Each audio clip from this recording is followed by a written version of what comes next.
Shri Ram ji Gurukul institute के YouTube channel पर आप सभी विद्यार्थियों का हार्दिक स्वागत है। विद्यार्थी काफ़ी समय रेस्ट करने के बाद एक बार पुनः नए अंदाज में आप लोगों के सामने हम प्रस्तुत हैं, लेकर के अपने टूटे फूटे ज्ञान। जैसा कि आप जानते हैं कि काफ़ी लंबे समय से स्कूल कॉलेज बंद चल रहे थे, जिसमें टीचरों का भी मनोबल थोड़ा डाउन हो गया और जो है कि पढ़ने वाले विद्यार्थी तो बहुत ही कम मात्रा में ऐसे होंगे जो अपने मन से अच्छे से पढ़ाई कर रहे होंगे। बाकी लोग तो सब ढीले पड़ गए हैं। लेकिन हाँ, इस समय कुछ वैकेंसियाँ आई हुई हैं जिनके होड़ में जो कंपटीशन की तैयारी कर रहे भाई बंधु हमारे हैं, वे लोग थोड़ा लगे हुए हैं। तो हम सोचे कि ऐसे टॉपिक पर वीडियो बनाया जाए जो विद्यार्थियों के भी काम में आ सके और साथ में जो है कि कंपटीशन की तैयारी करने वाले भाइयों के लिए भी उपयोगी हो सके। तो हम आप इस समय स्टार्ट करेंगे अंक गणित से।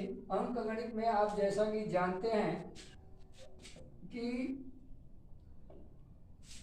प्रतिशत, औसत, लाभांश और अनुपात समानुपात, इसके साथ साथ चाल समय, कार्य समय के अधिकतम सवाल जो है कि इन प्रतियोगी परीक्षाओं में उठाए जाते हैं। तो सबसे पहले हमारी कोशिश है कि हम प्रतिशत से शुरुआत करें और विद्यार्थी प्रतिशत के साथ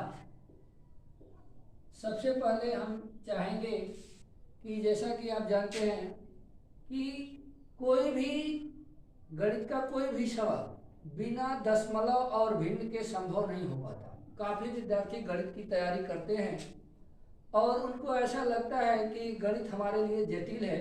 उसका एकमात्र रीज़न यही है कि हम बहुत अच्छे अच्छे ट्रिक, शॉर्ट मेथड तो सीख जाते हैं, लेकिन जो बेसिक चीज़ें हैं उनको न सीख पाने के अभाव में जो हम ट्रिक के सवाल सीखते हैं वो बहुत जल्द ही हमसे भूल जाते हैं। अथवा तो अगर हम अस्थायी रूप से देखते हैं तो देख कुछ आता है और जब हम एग्जाम हॉल में बैठते हैं तो परीक्षा के प्रेशर में जो हमारा शॉर्ट ट्रिक का मेथड होता है वो अक्सर भूल जाता है। इसलिए हमें कुछ थोड़ी बेसिक चीज़ों की जानकारी होनी चाहिए, क्योंकि आपको मालूम है कि सफलता का कोई शॉर्टकट रास्ता नहीं है। तो आइए हम सबसे पहले थोड़ा आपको दशमलव से परिचित कराते हैं, उसके बाद जो है प्रतिशत में ले करके चलेंगे। तो दशमलव में सबसे पहले एक विद्यार्थी के लिए आवश्यक है कि वह जो है कि दशमलव का गुणा और भाग जाने। तो हम एकदम सिंपल गुणा और भाग में नहीं जाएंगे, लेकिन फिर भी जो एक आवश्यक है उस पर हम चर्चा करेंगे। तो सबसे पहले आप देखिए, मान लीजिए कि किसी भी दशमलव संख्या में किसी भी दशमलव संख्या में 10, 100 एवं 1000 से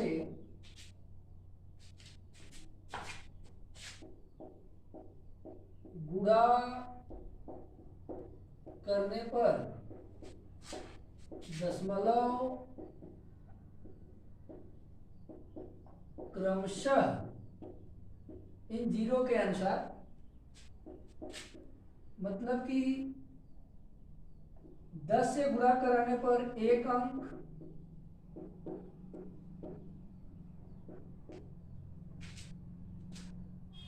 एक साथ लिख देते हैं 1, 2 एवं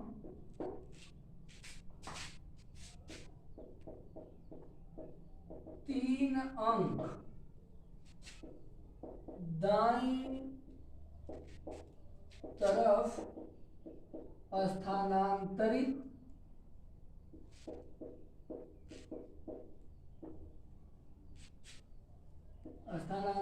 हो जाता है। अब दशमलव के आप जोड़ घटाना गुणा भाग पढ़े होंगे, लेकिन यहाँ एक सिंपल आपको मेथड चेक करना है कि जैसे मान लीजिए अगर हम 0.1 में 10 से गुणा कराते हैं तो इसका परिणाम कितना आएगा। तो इसके लिए जब तक हम मान लीजिए कि यह मेथड ना जाने तब तक हमको गुणा करना पड़ता है कि भाई 10 में हम 0.1 का गुणा करा रहे हैं, तो जब हम 1 से 0 में गुणा कराएंगे तो 0 होगा। किसी भी संख्या का गुणा यदि 0 से 0 से कराया जाए तो उसका गुणनफल 0 होता है। तो 1 का गुणा 0 से करेंगे तो 0 होगा, 1 का गुणा 1 में करेंगे तो 1 होगा। उसके बाद विद्यार्थी 0 का गुणा किसी भी संख्या में कराने पर 0 ही होता है। उसके बाद आप जोड़ेंगे तो 0, 1 और यहाँ पर आपका 0 आ जाएगा। अब आप देखेंगे दशमलव एक अंक बाद है तो दाईं तरफ से एक अंक गिन करके लगा दीजिए, तो आप यहाँ पर देखेंगे कि हमें मिल जाता है 0.1.0, मतलब 0.1.0। यहाँ पर दशमलव के बाद यदि दाहिनी तरफ 0 हो और उसके बाद कोई संख्या ना हो तो इस 0 का भी कोई वैल्यू नहीं होता है, और अंक के बाईं तरफ यदि 0 हो और 0 के बाद कोई संख्या ना हो तो इसका भी मतलब कोई वैल्यू नहीं होता है। हम चाहें तो इसके स्थान पर मात्र 1 लिख सकते हैं। तो आप यहाँ पर देखेंगे कि 0.1 अंक यहाँ बाईं तरफ था, तो जब हमने 10 से गुणा कराया तो यह 0.1 अंक दाईं तरफ खिसक गया, मतलब कि संख्या पूर्णांक हो गई। इसी प्रकार यदि हम 0.01 में, पहले आप एक ही अंक का देख लीजिए, अगर 0.1 में 100 का गुणा कराते हैं तो यहाँ पर जो है कि इस मेथड से करेंगे तो फिर इस तरीके से आपको गुणा करना पड़ेगा। 100 गुणे 0.1, आप देख सकते हैं 0 0 0 और फिर 0 का गुणा कराएंगे।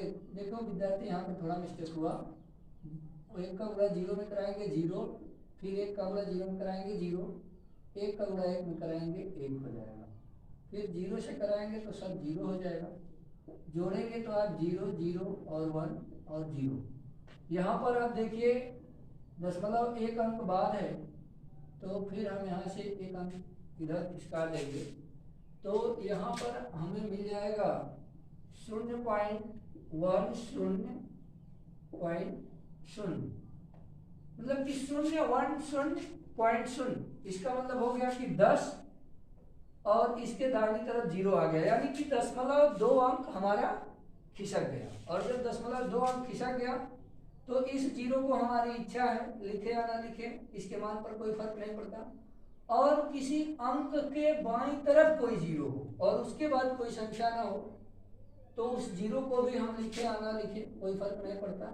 इस प्रकार इसको हम लिख सकते हैं 10। आगे विद्यार्थी इसी प्रकार आप देखेंगे कि यदि हम 0.1 का गुणा 1000 से कराएं तो जिस तरीके से इनका कराए उसी प्रकार से यहाँ भी दशमलव आपका 3 अंक जो है दाईं तरफ स्थानांतरित होगा, यानी कि खिसक जाएगा, जिसको गुणा करने के बाद हम लिख सकते हैं 0.0 और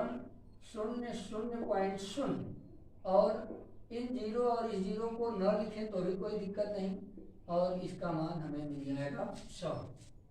हमने यह अनुभव किया और लगा करके प्रयोग किया कि जब हमने 1 0 वाले संख्या से गुणा कराया, यानी कि 10 से गुणा कराया तो 0.1 अंक दाईं तरफ खिसका, और जब 100 से गुणा कराया तो 0.2 अंक, मतलब कि इसका दशमलव यहाँ आ गया, इसका दशमलव यहाँ आ गया, 2 अंक खिसक गया। और 1000 से जब हमने इसमें गुणा कराया, यानी कि 3 0 वाली संख्या से गुणा कराया, तो हमारा 0.3 अंक खिसक गया दाहिनी तरफ, यानी कि यहाँ आ गया। चाहते तो हम इसको ऐसे भी लिख सकते थे, लेकिन किसी अंक के दाहिनी तरफ दशमलव के बाद यदि कोई अंक न हो तो हमारे ऊपर डिपेंड करता है कि हम 0 लिखेंगे या नहीं लिखेंगे, दशमलव दर्शाएंगे या नहीं दर्शाएंगे, थोड़ा हम स्वतंत्र होते हैं। इसी प्रकार विद्यार्थी चाहे किसी भी संख्या से एक के बाद 4 जीरो यानी कि 10,000 से गुणा कराओगे तो 0.4 अंक दाहिनी तरफ खिसक जाएगा, और 1 लाख से गुणा कराओगे यानी कि 5 जीरो वाले से गुणा कराओगे तो 0.5 अंक दाहिनी तरफ खिसक जाएगा। यानी कि 10 से गुणा कराए तो 1 अंक, 100 से कराए तो 2 अंक, 1000 से गुणा कराए तो 3 अंक, और 10,000 से गुणा कराएंगे तो 4 अंक खिसक जाएगा। 4 अंक खिसकने का मतलब एक हो जाएगा 1000, और 5 अंक से यानी कि हो जाएगा आपका, मान लीजिए कि 1 लाख से गुणा कराएंगे तो 5 अंक खिसकेगा। 5 अंक खिसकने के बाद एक तो आपका 1 है और 4 अंक आपका 0 कवर करेगी। इस प्रकार मान लीजिए कि 10,000 हो जाएगा। मतलब हमारा ये निष्कर्ष है, किसी भी दशमलव संख्या में 10, 100 एवं 1000 से गुणा करने पर दशमलव क्रमशः 1, 2 एवं 3 अंक दाईं तरफ स्थानांतरित हो जाता है, यानी कि खिसक जाता है।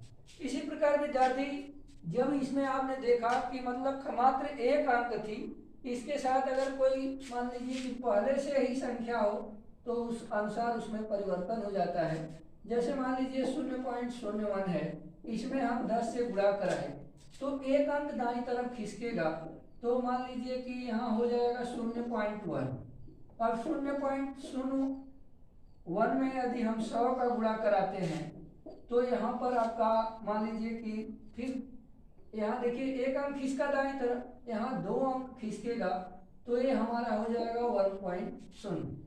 अब मान लीजिए कि 0.01 में यदि हम 1000 से गुणा करा दें यानी कि 3 जीरो वाले से गुणा करा दें तो फिर यहाँ दशमलव हमारा 3 अंक दाईं तरफ खिसक जाएगा। तो देखिए 1 और 2 अंक तो 1 खिसका और 1 अंक हमने अपने पास से क्या लगा दिया 0। इस प्रकार यहाँ पर आप देख सकते हैं कि इसमें जब हम 10 से गुणा कराए तो 1 अंक दाहिनी तरफ, यहाँ जो है कि 0.01 में हमने 100 का गुणा कराया तो 2 अंक, यानी कि यह संख्या 1 हो गई, और उसके बाद 0.01 में हमने 1000 का गुणा कराया तो यह संख्या 10 हो गई। जिसका आप मतलब प्रत्यक्ष एग्जाम्पल देख सकते हैं कि इसी एवरेज में किसी भी संख्या में माना कि मुझे 0.253 में यदि 100 से गुणा कराना हो तो हम लंबा गुणा भाग का प्रोसेस करेंगे तो हमारा टाइम ज़्यादा वेस्ट होगा। इसलिए हम ऐसे जगह पर डायरेक्ट ऐसा कर सकते हैं कि भाई हम 100 से गुणा करा रहे हैं, 2 अंक दशमलव दाईं तरफ खिसका दें, यानी कि हमारा सीधा सीधा इसका परिणाम हो जाएगा 25.3। तो आप किसी भी संख्या में मान लीजिए आप 0.00231 में आप यदि आप 1000 का गुणा कराते हैं तो गुणा कराने में आपको टाइम लगेगा, और इस मेथड से आप डायरेक्ट जो है लिख सकते हैं, तुरंत उत्तर लिख सकते हैं 3 अंक खिसका करके 1, 2, 3 यानी कि 2.31 इसका जो है आंसर हो जाएगा। तो ये चीजें यदि आप ध्यान देंगे तो दशमलव के गुणा में आपको काफी रिलीफ मिलेगा। आइए अब हम इसी रूप में देखते हैं दशमलव की संख्या में 10, 100 अथवा 1000 से भाग। अब विद्यार्थी गुणा के बाद आप भाग में देखिए, किसी भी दशमलव संख्या में 10, 100 एवं 1000 से भाग देने पर दशमलव क्रमशः 1, 2 एवं 3 अंक बाईं तरफ, गुणा करने पर दाईं तरफ खिसकता था और भाग देने पर बाईं तरफ स्थानांतरित हो जाता है। फिर एक बार एकदम छोटा एग्जाम्पल 0 लेवल से आप देखेंगे कि मान लीजिए कि यदि हम 0.1 में 10 से भाग दें तो इसका मतलब यह है कि हम इसको लिख सकते हैं 0.1/10 यानी कि 0.1/10। यदि हम इसका सरल रूप में भाग दें तो हमें इस तरीके से देना पड़ता है, मतलब कि 0.1/10 यानी कि 0.1/10। अब हम जब इसमें भाग देने की एक प्रोसेस देख लीजिएगा, जहाँ पर काफी बच्चे और हम लोग भी गलती कर बैठते हैं। तो सबसे पहले हमें भाग देना है शून्य में, और जब शून्य में भाग देना है भाई शून्य लाना है, तो भाग 10 का पहाड़ा कितनी बार पढ़ें कि शून्य हो जाएगा। तो आप देखेंगे कि 10 का पहाड़ा शून्य बार पढ़ें तो भाई यहाँ पे शून्य हो जाएगा। चलिए कट गया। अब यहाँ पर बीच में दशमलव है, दशमलव को हम भागफल में लगाएंगे, उसके बाद एक को नीचे उतारेंगे। अब आप यहाँ तुलना करेंगे कि यहाँ पर 10 है और यहाँ पर 1 है, तो भाई 1 में भाग नहीं जाएगी, दशमलव ऑलरेडी मान लीजिए कि शून्य भाग ले जा सकते हैं, शून्य लगाइए, उसके बाद 1 घटाएंगे तो 1 हो जाएगा, फिर 0 बढ़ाइए, 10 से करना 10 हो जाएगा। यानी कि आप देखिए कि जब हमने 10 से 0.1 में भाग दिया तो हमारा मान हो गया 0.01।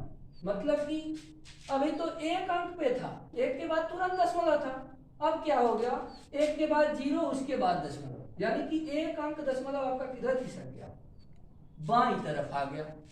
इसी प्रकार यदि आप 0.1 में 100 से भाग देते हैं तो इसको हम लिख सकते हैं 0.1/100। अगर मान लीजिए इस रूप में देंगे तो जैसे इसको देंगे वैसे इस 100 से भी देना पड़ता है। अगर आपको कोई प्रॉब्लम होगी तो बताइएगा, हम बता देंगे।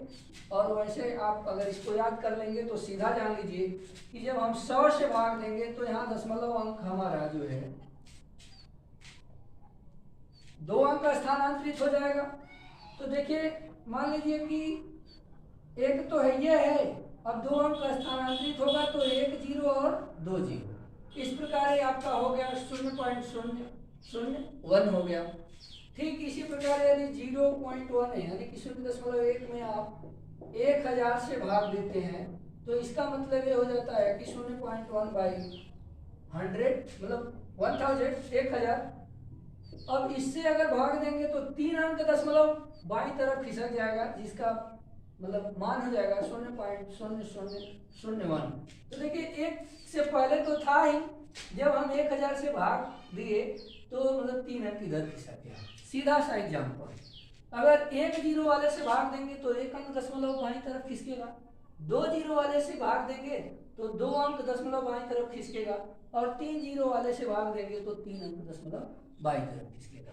जैसे आप मान लीजिए कि यहाँ 0.001 में दिए, उसी प्रकार इसमें आप संख्या बढ़ा करके भी देख सकते हैं कि जैसे मान लीजिए इसमें जो है कि अभी हमारा मान इस तरीके का हो जाए 0.251 और इसमें भाग देना हो हमें 10 से, तो विद्यार्थी सीधा सीधा हिसाब है कि 10 में 1 0 है, अतः दशमलव 1 अंक और बाईं तरफ खिसक जाएगा। 1 अंक और बाईं तरफ खिसकेगा तो समझो शून्य को लांघ जाएगा।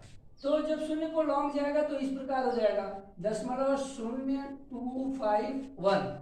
अब हम इसकी शोभा बढ़ाने के लिए इससे पहले 1 0 और लगा लेते हैं। तो देखिए यहाँ पर 2 के तुरंत बाद दशमलव था, और जब हमने 10 से भाग दिया तो ये संख्या जो है और 1 अंक और बाईं तरफ खिसक गई। इसका मतलब विद्यार्थी देखिए जो जो हम भाग देते जाते हैं मान इसका घटता जाता है, और जब हम गुणा कराते हैं तो दशमलव संख्याओं का मान क्या होता है, बढ़ता जाता है। अब एक चीज आपको यहाँ पर और नई आपको देखने को मिलेगी कि दशमलव में इनका अपना एवरेज होता है। एवरेज का मतलब कि अगर आप कोई संख्या मान लीजिए कि यहाँ पे रख लिया जाए, मान लीजिए कि 2.0123 हो, 3 अंक तक ही देखिए, मान लीजिए कि 0 ही रखते हैं 0.123।